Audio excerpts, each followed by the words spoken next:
warahmatullahi wabarakatuh. Salam dari kita Semar Paweling. Sekarang ini kita mau mencoba membahas sedikit keingintahuan saya tentang sejatinya itu siapa sebenarnya Dewi Lanjar.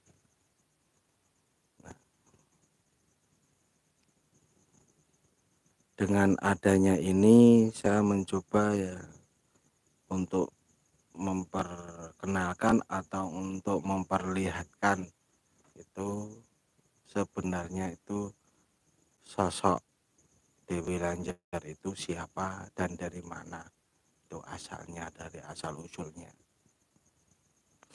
Ini saya mau cerita sepengetahuan saya tentang sebenarnya siapa itu Dewi Lanjar. Ini ceritanya.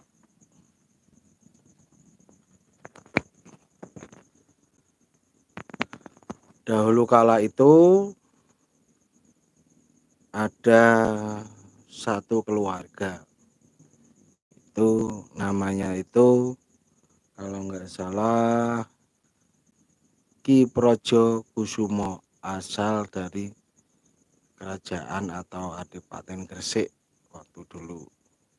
Dan dia menikah dengan Dyah Ayu Sri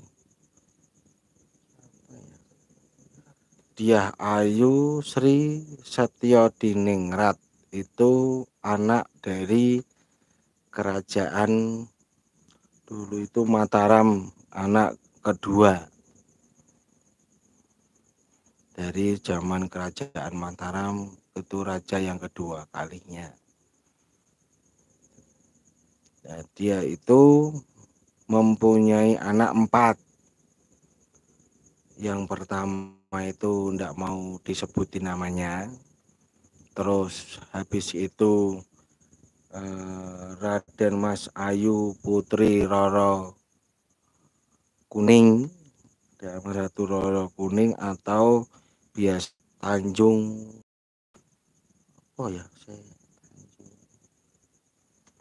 Dyah Ayu Tanjung Sari ya, Dyah Ayu Tanjung Sari. Dan dia mempunyai 2 orang adik, namanya itu Agung Wijaya Kusumo lan Condro Wijaya Kusumo, biasa dipanggil iku Condro Kirana. Tuh, kalau nggak salah dulu itu sepengetahuan saya itu. Dan ini asal mulanya itu waktu itu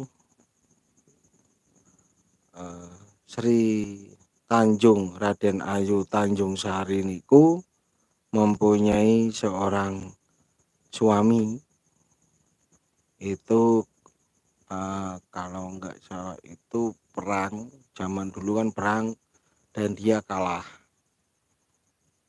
Tapi karena perasaannya belum tahu, maka Sri Tanjung Sari itu menunggu di pinggir pantai itu sampai berhari-hari.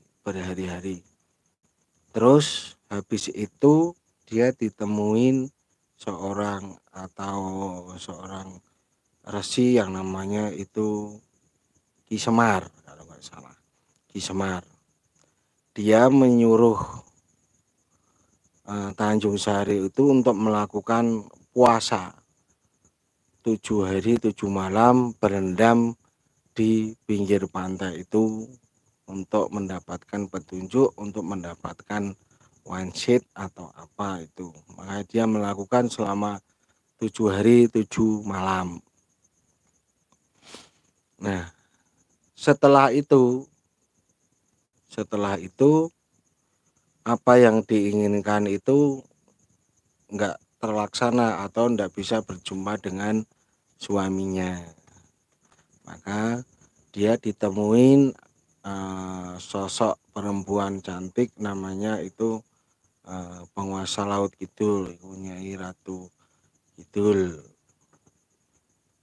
Terus habis itu dia dikasih ilmu atau dikasih kekuatan untuk mengendalikan air.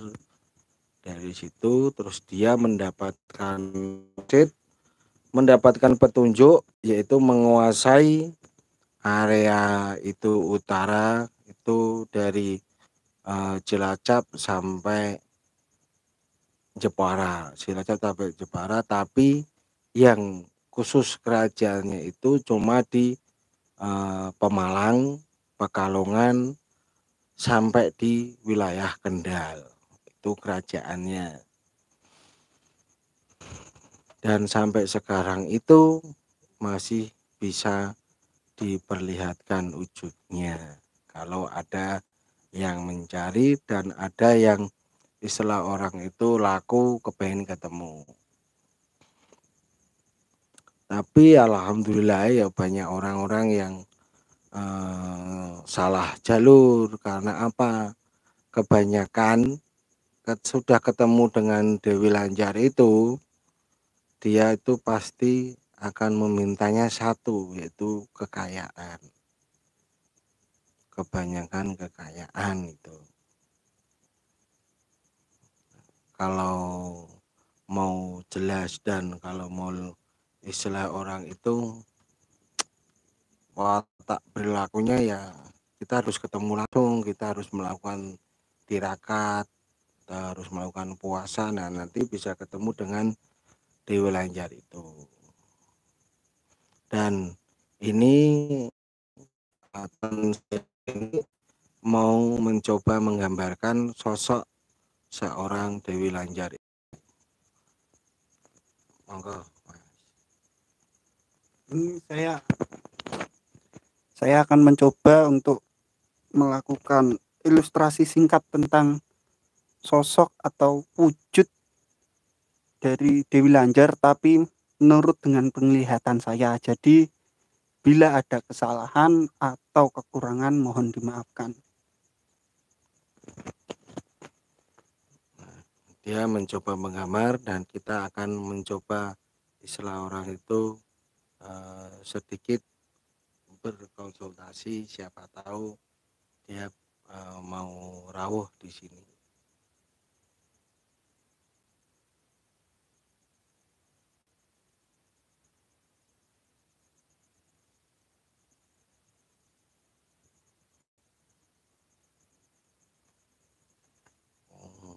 Gitu ya. Ya, pokoknya intinya gini. Semua yang daerah Pemalang, Pekalongan itu pasti itu tahu dan ceritanya. Karena di sini itu ada istilah orang itu keturunannya satu. Keturunannya itu yang istilah kalau dibilang keturunan, kalau dibilang titisan itu ada satu orang. Tuh, kalau nggak salah itu namanya itu Raden Setyodiningrat.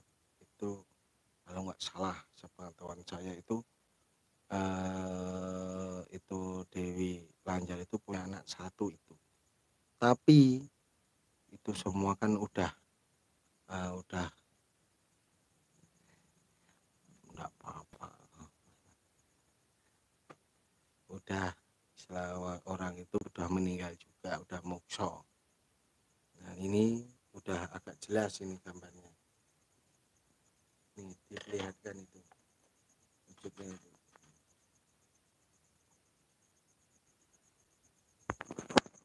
Nah, berikut adalah ilustrasi tentang Dewi Lanjar dari saya. Ini Dewi Lanjar menurut penglihatan saya memakai baju sederhana dan bawahannya itu jarik dengan warna coklat keemasan. Ini ada menggunakan juga selendang dan berada di tengah lautan. Jadi gimana ya? Karena beliau itu mendapatkan tugas untuk mengayomi dan menjaga laut utara, jadi Mungkin seperti itulah gambar yang saya dapatkan. Jadi beliau ada di tengah lautan samudra, begitu. Untuk wajahnya kenapa saya tidak bisa saya gambarkan, karena memang beliau tidak mau untuk digambarkan wajahnya seperti itu.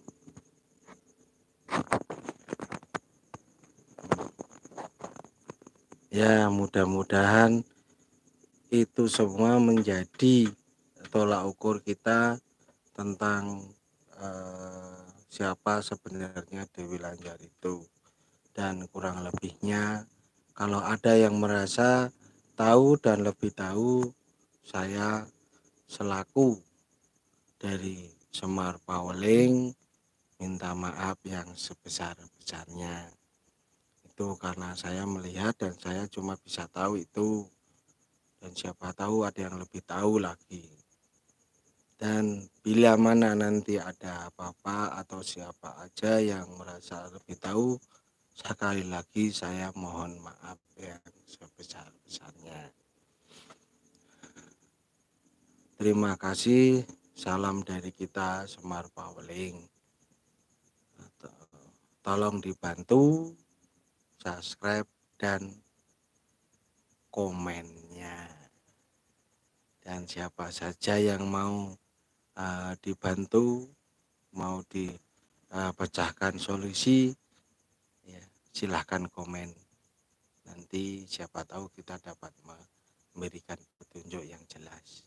Akhirussalam, wassalamualaikum warahmatullahi wabarakatuh.